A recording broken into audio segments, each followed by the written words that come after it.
So this is our model. This is just a structural model for the Anglesey stand. So how we do it now is we make a 3D model like Minecraft, let's say. Let's do it. And from that, I make all the drawings, how the contractors will build the project. It's a really exciting time for engineering, and women or men, we all have a place in it. And especially in the last couple of years, we kind of came into engineering when it was maybe a little bit harder for women, but some of our colleagues now who are a bit younger are coming in now, and a lot of those barriers are just gone now. It's really, really inspiring, really. Having a woman's perspective is always good.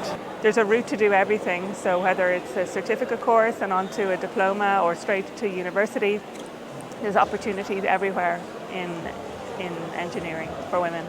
So look, my advice to girls is to go out and explore what's available in this industry. There are just so many different paths to get into the industry and so many fascinating jobs in it with tremendous opportunities. So don't close the door, don't listen to the myths, explore for yourself. And if you're a curious type of girl, this industry is for you. If I was to talk to someone who is 17 or maybe younger thinking about what career they're going to do in the future, I'd just say go for it. Anything is possible, dreams have no limits, and you can do anything you want to do.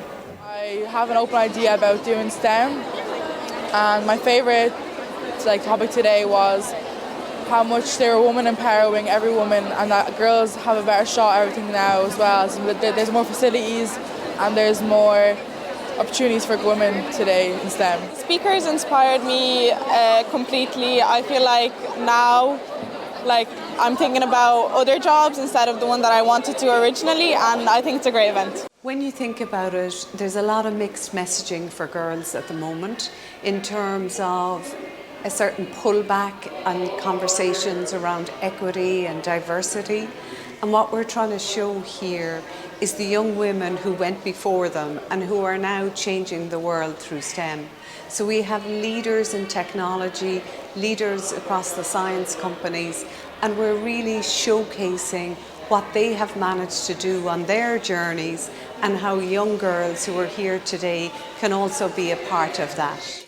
And I think, for years, the world of apprenticeships and engineering have been so focused on the male students, but now the girls are starting to realise that there's a whole new world out there for them, working alongside their peers, their male peers, and it's just wonderful. It's just so positive and absolutely fantastic. I'm very lucky to get to do what I do, and I can only say to all the girls that want to be part of rallying or motorsport that there's so many opportunities out there, whether it's to become a driver, a co-driver, mechanic, engineer. There's plenty of career opportunities and paths to go, and if it's something that you really want and want to chase, make it happen and work hard to get to where you want to be in the future.